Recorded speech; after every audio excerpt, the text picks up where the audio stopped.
জঙ্গলমহলের প্রত্যন্ত school শালবনের জামভেদিয়া junior high school সরকারি খরচে সদ্য তৈরি হয়েছে নতুন স্কুল ভবন। আনুমানিক ৩৫ লক্ষ টাকা খরচ করে তৈরি হয় স্কুলের এই নতুন ভবনটি। তবে সেই স্কুল বিল্ডিং তৈরির ক্ষেত্রে নিম্নমানের সামগ্রী ব্যবহারের অভিযোগ গ্রামবাসীদের দাবি, স্কুল বিল্ডিং তৈরি হওয়ার সময় নিম্নমানের সামগ্রী দিয়ে কাজ হচ্ছে এমন সন্দেহ হয় তাদের। অভিযোগ জানানো হয় বিভিন্ন সরকারি আধিকারিকদের কাছে। কোথাও সুরাহা না পেয়ে তারা জেলা শাসককে লিখিত অভিযোগ জানায়। খসে পড়েছে পলেস্তারা। এখন স্কুলের ছাদ থেকে চুইয়ে পড়ছে জল। হস্তান্তর হওয়ার আগে দেখা যাচ্ছে একাধিক সমস্যা। অভিযোগের সুর টিচার ইনচার্জের গলাতেও, এমনকি এখানে বড় কোনো দুর্ঘটনা ঘটে যাওয়ার আশঙ্কা করছেন গ্রামবাসীরা।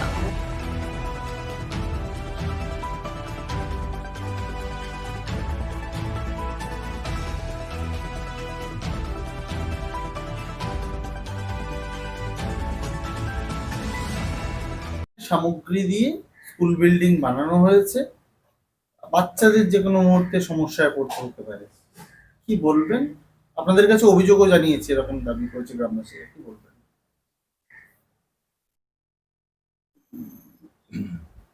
শালবনির কোনো অভিযোগপত্র আমার দপ্তরে এসে পৌঁছেছে বলে আমার মনে নেই। যদি এই ধরনের কোনো অভিযোগ গ্রামবাসীদের পক্ষ থেকে বা স্কুল পরিচালক সমিতির পক্ষ থেকে আসে, তাহলে আপনাদের কাছে যে কথাগুলো শুনলাম এটা খুবই উদ্বেগের। আমি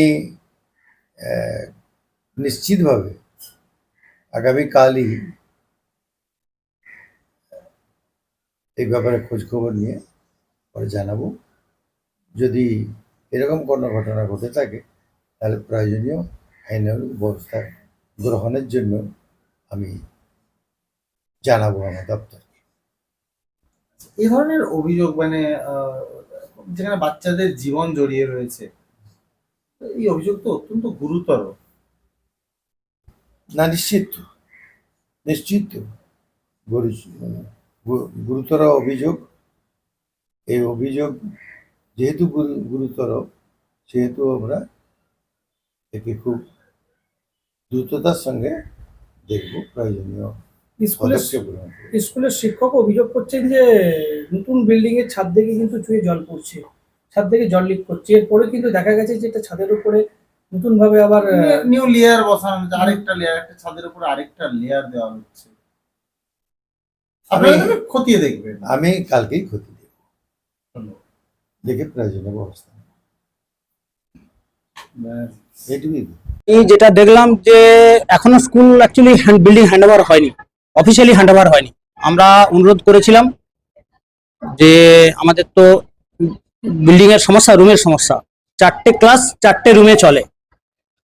তো আমাদের 2টো রুম দেওয়া হয়েছে এশিয়ার অ্যাডিশনাল ক্লাসরুম, যে যখন রুমটা তৈরি হয়ে গেছে যে আমাদেরকে একটু দেওয়া হোক, যে এখন তো বসন্তকাল, খুব বেশি ফ্যানেরও দরকার পড়বে না। তা আমাদের অনুরোধটা রেখেছেন ওনারা। একটা রুমে ক্লাস চলছে, তো অফিসিয়ালি এখনো হ্যান্ডওভার হয়নি। ডাইনিং রুমও দিয়েছেন ওনারা, যে বাচ্চাদেরও খেতে অসুবিধা হতো, বাচ্চারা ক্লাসরুমে খেত, বাচ্চারা হয়েছে, বাচ্চারা এখন বসে খায়, এখানে ভেতরে খায়। অভিযোগ উঠছে যে নিম্নমানের সামগ্রী দিয়ে স্কুল। তো দেখুন, আমরা মাস্টারমশাইরা কেউ ইঞ্জিনিয়ার নই, আমরা সুপারভিশনের কেউ দায়িত্বে ছিলাম না। আমরা যেটা মূল লক্ষ্য করেছি যে ছাদ থেকে জল শোক করছে। তো আমরা ভার্বালি আমরা কাউকে লিখিত দিতে পারি না, কারণ আমরা নিজেরা বিল্ডিং তৈরির দায়িত্বে ছিলাম না। বিল্ডিং তৈরির দায়িত্বে ছিল শালবনী ডেভেলপমেন্ট ব্লক। তো আমরা ভার্বালি বলেছি ওনাদেরকে যে জল শোক করছে, আপনারা একটু দেখুন। তো সেই মোতাবেক ওনারা ওই যে জলধার করছেন। কতটা কাজ কমপ্লিট হয়েছে উপরে উঠে দেখিনি, দেখা হয়নি, কিছু বলতে পারি না, কারণ আমরা ইঞ্জিনিয়ারও নই, আমরা দায়িত্বেও ছিলাম না। টেকনিক্যালি আমাদের বলাটা উচিতও হবে না, কারণ আমরা তার যে ঘটনা আমি বলবো তার তো কোনো আমি প্রমাণও দিতে পারবো না, তার কোনো অফিসিয়াল আমি কোনো দায়িত্বও নেই। না, আমি এটা বলতে পারি যে নতুন ছাদে জলশোক করা উচিত না, এটা আমি বলতে পারি। যেটা আমার নাম সৌরভ মন্ডল, আমি টিচার ইনচার্জ। বা কে কি অভিযোগ করেছে জানি না, এবং এস্টিমেট শিডিউল যা আছে সেই নিয়ম মাফিক আমরা করেছি, হুম আমি করেছি। এবং ইঞ্জিনিয়ার ওখানে জেলার ভিজিটে ছিল, জেলার ইঞ্জিনিয়ার ছিল, ব্লকের ছিল, তারা দেখে গেছে অলরেডি। ওটা অভিযোগ জমা হওয়ার পরও আবার জেলা থেকে ভিজিট করতে এসেছিলেন, বুঝতে পারছেন। হুম আর ইঞ্জিনিয়ার থেকে কাজ হয়েছে, এবং আপনি বিডিও সাহেবকেও জিজ্ঞাসা করে নিতে পারেন, বিডিও সাহেবের সাথে যোগাযোগ করুন, ঠিক আছে। মানে এখন আবার তো নতুন বিল্ডিং এর ছাদ দিয়ে জল চুয়ে পড়ছে এরকম অভিযোগ না, করছে। ওরকম কোনো অভিযোগ নেই, ওরকম নেই। ওই জন্যই ওটাকে ভিজিট হয়েছিল। হুম এবারে অনেক রকম ব্যাপার আছে ওইখানে, আচ্ছা কয়েকজন নেতা আছে লোকাল, এইসব অভিযোগ করছে, ঠিক আছে। আচ্ছা আচ্ছা আচ্ছা মানে যেটা আপনি বলছেন যে কাজ হয়েছে যেটা নিয়ম মেনেই হয়েছে তো?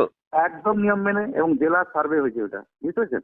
আচ্ছা, টোটাল আচ্ছা। জেলা থেকে সমস্ত ইঞ্জিনিয়ার এবং টোটাল অভিযোগ জানানোর পর সার্ভে হয়েছে। এবং যতগুলো স্কুল হয়েছে তার মধ্যে দেখুন সব স্কুলগুলোতে খুব ভালো হয়েছে না খারাপ হয়েছে বুঝতে পারবেন তো।